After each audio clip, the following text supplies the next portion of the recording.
आपला आवाज कोकण 24 तास। स्थानिक आमदार किरण उर्फ भैया सामंतसह सर्व नागरिकांचा विरोध असल्याने राजापूर तालुक्यात होऊ घातलेल्या बॉक्साईट कंपनीसाठीची जनसुनावणी रद्द करण्यात येत असल्याची घोषणा महाराष्ट्र राज्याचे उद्योग आणि मराठी भाषा मंत्री तथा रत्नागिरी जिल्ह्याचे पालकमंत्री डॉक्टर उदय सामंत यांनी केली आहे। आज रत्नागिरीमध्ये 3 महत्त्वाच्या विषयांवर जिल्हाधिकारी कार्यालयामध्ये बैठक संपन्न झाली। यातली पहिली बैठक ही नाणारमध्ये जो बॉक्साईट प्रकल्प त्याची सुनावणी 20 आणि 28 तारखेला होती, त्या संदर्भातली एक बैठक होती। आंबा बागायतदार जे आहेत त्यांना कॅनिंगसाठी चांगला रेट मिळत नाही, ही एक तक्रार होती। त्या आंबा बागायतदारांची एक बैठक होती आणि सारथीचं विभागीय कार्यालय रत्नागिरीमध्ये सुरू करावं या मागणीसाठी एक बैठक होती। अशा 3 बैठका या ठिकाणी संपन्न झाल्या। सुरुवातीचा जो नाणारचा विषय आहे या संदर्भामध्ये आपल्याला माहिती आहे की राजापूर लांजा मतदारसंघाचे स्थानिक आमदार किरण भैया सामंत यांनी सुरुवातीलाच सांगितलं होतं की लोकांची जी भूमिका आहे त्या बॉक्साईडच्या बाबतीमधली तीच माझी भूमिका आहे। आणि त्याच्यानंतर असं एक चित्र निर्माण झालं की पंचायत समितीची राजापूरची आहे तिनं एकमतानं ठराव घातला की ही सुनावणी रद्द करा। आमदार महोदयांची तीच भूमिका होती आणि या संदर्भात आज आम्ही बैठकीचं आयोजन केलं होतं। पालकमंत्री डॉक्टर उदय सामंत यांच्या अध्यक्षतेखाली रत्नागिरी येथील जिल्हाधिकारी कार्यालयात शेतकरी, बागायतदार आणि प्रशासनासमवेत बैठक घेण्यात आली। त्यामध्ये हा निर्णय घेण्यात आला असल्याचं पालकमंत्री डॉक्टर उदय सामंत पत्रकारांशी बोलताना म्हणाले। पण याच्या पार्श्वभूमीवर काल माझी जिल्हाधिकाऱ्यांची चर्चा झाली, विशेषतः मुख्यमंत्री महोदयांची चर्चा झाली। आज 100% तिथल्या खातेदारांनी, एक 2-4 किरकोळ सोडले तर सगळ्या खातेदारांनी विरोधाची पत्र ही कलेक्टर महोदयांना दिलेली आहे आणि या पार्श्वभूमीवर 28 आणि 20ची जी जनसुनावणी होती ती रद्द करण्याचा निर्णय हा प्रशासनाने घेतलेला आहे। आणि तो निर्णय घेत असताना राजापूर लांजा मतदारसंघाचे आमदार देखील उपस्थित होते, तिथले सगळे शेतकरी देखील उपस्थित होते आणि एक भूमिका आम्ही सातत्याने जी मांडतोय तीच भूमिका बैठकीमध्ये मांडण्यात आली की बाबा लोकांना विश्वासात घेऊन लोकांनी जर संमती दिली किंवा लोकांनी जर सांगितलं की तुम्हाला नाणारला बॉक्साईडचा प्रकल्प पाहिजे, नाणारला अजून काही रिफायनरी पाहिजे, नाणारला अजून कुठचा प्रोजेक्ट पाहिजे, तर हे सगळं ठीक आहे। परंतु 100% शेतकरी विरोधामध्ये असताना, 100% बागायतदार विरोधामध्ये असताना अशा पद्धतीचा कुठचाही केंद्र शासनानं प्रकल्प लादू नये। नाणार आणि परिसर गावांमधील बॉक्साईट उत्खनन विरोधात 100% शेतकरी, बागायतदार असताना अशा प्रकारचा कोणताही प्रकल्प केंद्र शासनाने लादू नये अशी शेतकऱ्यांची भूमिका आहे। आमदार किरण सामंत यांचीही तीच भूमिका आहे। पंचायत समिती राजापूरने एकमताने नाणार बॉक्साईट संदर्भातील सुनावणी रद्द करावी असा ठराव घातला। त्यामुळे होणारी जनसुनावणी रद्द करावी आणि त्या संदर्भात शासनाला कळवावे असा निर्णय पालकमंत्री डॉक्टर उदय सामंत यांच्या अध्यक्षतेखाली झालेल्या बैठकीत घेण्यात आला।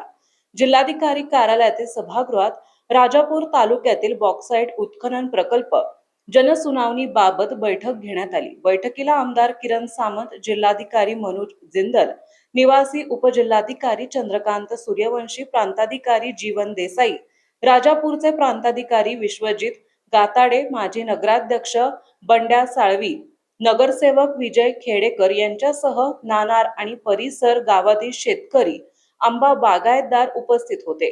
बैठकीनंतर पत्रकारांशी बोलताना पालकमंत्री डॉक्टर उदय सामंत म्हणाले, नाणार बॉक्साईट प्रकरणामध्ये लोकांची भूमिका तीच आपली भूमिका तेथील आमदारांची आहे। पंचायत समिती राजापूर एकमताने नाणार बॉक्साईट संदर्भातील सुनावणी रद्द करावी असा ठराव घातला। तेथील आमदार किरण सामंत यांचीही तीच भूमिका होती। या संदर्भात जिल्हाधिकारी आणि मुख्यमंत्री महोदयांशी चर्चा झाली। 1-2 खातेदार वगळता 100% खातेदारांनी विरोधाची पत्रे जिल्हाधिकाऱ्यांना दिलेली आहेत। या पार्श्वभूमीवर होणारी जनसुनावणी रद्द करण्याचा निर्णय प्रशासनाने घेतला आहे। लोकांना विश्वासात घेऊन लोकांनी सहमती दिली, लोकांनी सांगितले तर ठीक आहे, परंतु 100% शेतकरी, बागायतदार विरोधात असताना अशा प्रकारचा कोणताही प्रकल्प केंद्र शासनाने लादू नये अशी शेतकऱ्यांची जी भूमिका होती त्यामध्ये आम्ही सकारात्मक भूमिका घेतली। जनसुनावणीला आता स्थगिती देण्यात आलेली आहे. पावसाळ्यानंतर लोकांशी, मुख्यमंत्र्यांशी चर्चा करून या संदर्भात असलेला 100% विरोध सांगितला जाईल असे पालकमंत्री म्हणाले. अशा पद्धतीची शेतकऱ्यांची जी भूमिका होती त्याच्यामध्ये आम्ही सकारात्मक भूमिका घेतली आणि 20 आणि 28च्या जनसुनावणीला आता स्थगिती देण्यात आलेली आहे. पावसाळ्यानंतर लोकांशी चर्चा करून, मुख्यमंत्री महोदयांशी चर्चा करून या संदर्भातले 100% विरोध जो आहे तो सांगून या सगळ्या गोष्टी पुढे केल्या जातील. परंतु तुर्तास 20 आणि 28 तारखेची जनसुनावणी ही रद्द करण्यात आलेली आहे. आंबा बागायतदारांच्या बाबतीमध्ये काल मला एक निवेदन आलं आणि आंबा बागायतदारांमध्ये गैरसमज होता की सोशल मीडियावर किंवा प्रिंट मीडियामधनं अशी एक बातमी येत होती की 5 रुपयानं रेट वाढला आंब्याचा. तर आंबा बागायतदार मला येऊन विचारायला लागले की हा आंब्याचा रेट आपण कधी वाढवला. तर म्हटलं मी वाढवलेला नाही, तो काही ज्या सोशल मीडियातनं बातम्या आल्यात त्यांच्याकडे तुम्ही जा. परंतु 1 रुपया वाढवण्याचा निर्णय काही झालेला नव्हता. हे ज्यावेळी आंबा उत्पादकांनी माझ्या निदर्शनास आणलं त्यावेळी आज मी एक्झॉटिक, देसाई कॅनिंग आणि आंबा बागायतदार यांच्या सगळ्यांची चर्चा केली आणि जो काल 32 रुपये किलोमागे भाव होता तो एक्झॉटिकनं आज 50 रुपये करण्याचा निर्णय हा त्यांच्या कंपनीच्या द्वारे घेतलेला आहे. GI नामांकित आंबा बागायतदारांना कॉनिंग कंपन्यांकडून मिळणाऱ्या दराबाबत बैठक झाली. या बैठकीत एक्झॉस्टिक कॉनिंग कंपनीने आंबा बागायतदारांना 100 रुपये किलो दर देण्याचे मान्य केले. रत्नागिरी हापूस किंवा देवगड हापूस म्हणून कर्नाटकाचा आंबा विकला जात असेल तर अशांवर कारवाई करण्यासाठी अतिरिक्त पोलीस अधीक्षक यांच्या अध्यक्षतेखाली समिती स्थापन करून कारवाई असे निर्देशही पालकमंत्री डॉक्टर सामंत यांनी दिले. त्याच्यामध्ये त्यांनी जर काय पाठीपुढे केलं तर तसे मिनिट्स देखील आम्ही तयार केले. जिल्हाधिकारी त्या बैठकीला उपस्थित होते.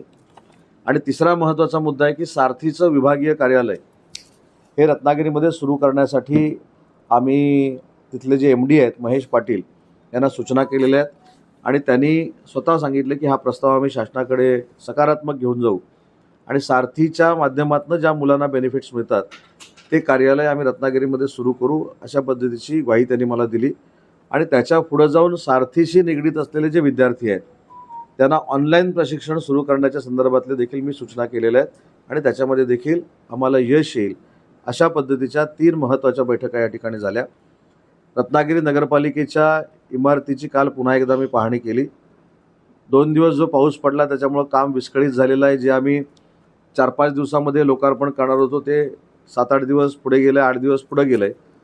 पण एक कॉर्पोरेट बिल्डिंग महाराष्ट्राच्या पूर्ण नगरपालिकांमधली ब वर्ग ही पहिली इमारत आम्ही बांधायला पूर्ण केलेली आहे. या बैठकीला जिल्हा अध्यक्ष कृषी अधिकारी शिवकुमार सदाफुले, आत्मा प्रकल्प संचालक विजय बेतीवार उपस्थित होते. पालकमंत्री डॉक्टर उदय सामंत यांनी एक्झॉस्टिकच्या वरिष्ठांची थेट संपर्क साधत आजपासून 50 रुपये करण्याबाबत चर्चा केली. तसेच रत्नागिरी हापूस किंवा देवगड हापूस म्हणून जर कर्नाटकचा आंबा विकला जात असेल तर त्यावर कारवाई झाली पाहिजे. त्यासाठी अतिरिक्त पोलीस अधीक्षकांच्या अध्यक्षतेखाली समिती स्थापन करावी. या समितीत पोलीस उप अधीक्षक, जिल्हा अधीक्षक, कृषी अधिकारी, तालुका कृषी अधिकारी हे देखील असतील. या समितीने कारवाई करून कर्नाटक आंब्याच्या गाड्या सील कराव्यात. पालकमंत्री डॉक्टर उदय सामंत म्हणाले, सारथीचे विभागीय कार्यालय रत्नागिरी येथे सुरू करण्याच्या सूचना MD महेश पाटील यांनी केल्या आहेत. त्यांनी स्वतः सांगितलं की हा प्रस्ताव आम्ही शासनाकडे सकारात्मक घेऊन जाऊ आणि हे कार्यालय रत्नागिरी येथे सुरू करू अशी ग्वाही त्यांनी दिली आहे. त्यापुढे जाऊन सारथीशी निगडीत जे विद्यार्थी आहेत त्यांना ऑनलाईन प्रशिक्षण सुरू करण्याची सूचनाही केल्या आहेत. दुसरा आज बैठकीमध्ये निर्णय करण्यात आला की जिथं आपण आता बसलेलो आहोत आणि याच्या समोरची जी इमारत आहे ह्या दोन्ही इमारत अजून डिसेंबर किंवा जानेवारीला रिक्त होणार आहेत. मग आज आम्ही धोरणात्मक निर्णय असा घेतला की जी विविध कार्यालय भाड्यानं जिल्ह्यामध्ये कुठेतरी असतील तर त्यांना जिल्ह्याच्या ठिकाणी एकत्र आणायचं. समोरची जी बिल्डिंग आहे त्या बिल्डिंगमध्ये अतिशय चांगल्या पद्धतीनं सेतू हा जो एक प्रकार आता आपण तिकडे केलेला आहे, जिथे फार मोठी गर्दी होते, बसायला देखील कुठं खुर्च्या मिळत नाहीत, कंजेस्टेड एरियामध्ये आहे, तर जुन्या इमारतीमध्ये सेतू चांगल्या पद्धतीनं करण्याचा देखील आपण निर्णय घेतला आहे. त्याच्यामुळे सगळी जिल्ह्याची कार्यालय एका ठिकाणी असावी यासाठी जी आपण ॲडमिनिस्ट्रेटिव्ह बिल्डिंग उभी केली त्याचं काम देखील डिसेंबरपर्यंत संपेल आणि ते देखील लोकांच्या सेवेला उपलब्ध राहील अशा पद्धतीचे निर्णय आज आम्ही घेतलेले आहेत. समुंदर की गोद में पला है तू, अंगड़ाई लेते ही लहरें शुरू। आज यौवन की मस्ती छोड़, ले चलता हूं तुझे एक नए मोड़। आजा, तुझे माँ पुकारे अब। छेड़ देते हैं बीच से कुछ शरारत हंसी, गले लगा ले उसे ए फकीर। इंतजार कर रहा है तेरा तो, चल दे देते हैं उसे फसल की खूबसूरती तो। आजा, तुझे माँ पुकारे अब, उन्हें भी देनी है एक नई पहचान। आजा, तुझे माँ पुकारे अब। फिनोलेक्स पाइप्स पहुंचाए पानी को अपनी माँ के पास। महाराष्ट्रातील तसेच कोकणातील महत्त्वाच्या बातम्या पाहण्यासाठी कोकण 24 तास न्यूज चॅनलला यूट्यूबवर सबस्क्राईब करा आणि बेल आयकॉन प्रेस करा.